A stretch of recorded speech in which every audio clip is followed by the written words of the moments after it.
Today, we're diving into the absolutely incredible story of Major George Preddy, America's top P-51 Mustang ace. Now, his journey to the top was anything but simple, and his end, well, it was one of the great tragedies of the war. Let's get right into it. So picture this. It's dawn, August 6th, 1944. A 25-year-old Major Preddy is climbing into his cockpit at an airfield in England. He'd been at a party all night, totally convinced that the bad weather would cancel the day's mission. But he was wrong. And what he was about to pull off with a pounding headache would literally go down in history. On this one day, in one single, breathless dogfight, Preddy is going to shoot down 6 enemy fighters. 6! He became an ace in a day, a record that no other P-51 pilot would ever break. But to really understand this master of the skies, we got to go back to the beginning, to the guy who almost wasn't even allowed to fly. Yeah, before he was one of the most feared aces in the sky, George Preddy was just a kid from North Carolina with a big dream of flying. The military, though, they had some other ideas. So get this, in 1940, the Navy rejects him, not once, but 3 times. First for a supposed curvature of the spine, then for high blood pressure, and finally for just being too small. I mean, they turned away the man who would become the deadliest Mustang pilot in history. But Preddy, he was persistent, and he finally passed the Army Air Corps physical. His early career was just a brutal test of will. They sent him to the Pacific, where he flew P-40 Warhawks and really struggled against those super nimble Japanese Zeros. Then, in July 1942, a friendly P-40 collides with his plane, just crushing his cockpit. He somehow survived, but he spent months in a hospital while doctors removed 17 pieces of shrapnel from his body. You know, a lesser man would have gone home. Preddy, he went to England. And this, right here, is where his legend really begins. Because in Europe, Preddy was introduced to the aircraft that would pretty much become an extension of himself. After being so frustrated by the short range of the P-47 Thunderbolt, the P-51 Mustang was a total revelation.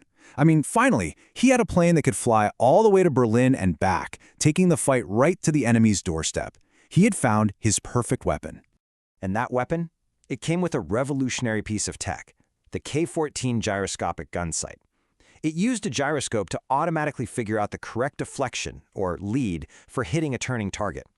For an average pilot, this was a massive advantage. For a natural marksman like Preddy, it was just downright unfair to the enemy. Which brings us right back to that hungover morning. Preddy and his squadron were escorting bombers to Hamburg when they spot over 30 German fighters diving in for the attack. Now, standard procedure was to wait for them. Preddy, well, he ignored standard procedure. He dove his 4-plane flight head-on into a swarm of over 30 enemy fighters.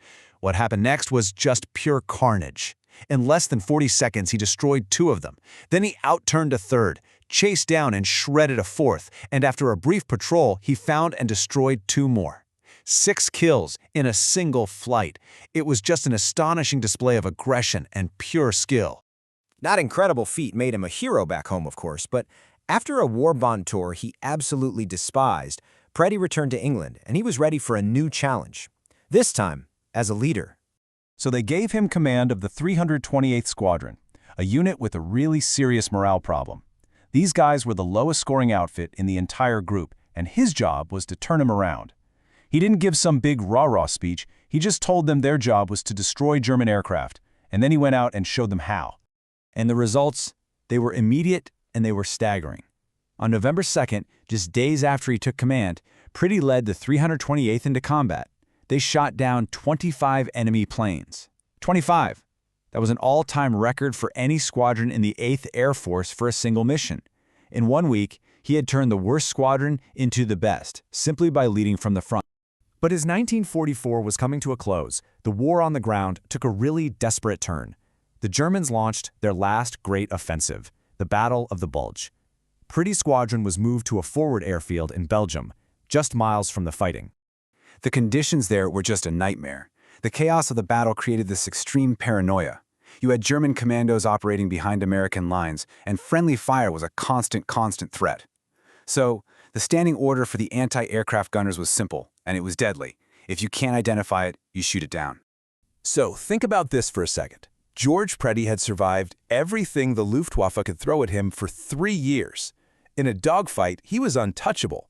So after all that, what could possibly bring him down? The answer is as simple as it is heartbreaking. On Christmas Day 1944, while chasing a German fighter at treetop level, Major George Preddy flew directly into a hail of fire from an American anti-aircraft position.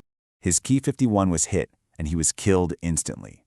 And the tragedy for the Preddy family was just compounded 4 months later when his younger brother William, also a P-51 pilot, was shot down and killed by German anti-aircraft fire over Czechoslovakia. Both brothers, masters of air-to-air combat, brought down by guns on the ground. The official report was cold and final. No one was blamed. It was just chalked up as one more tragedy in a war that was already full of them. The men who fired the fatal shots, they likely never even knew they had killed America's greatest Mustang ace. And yet, his legacy is absolutely immortal.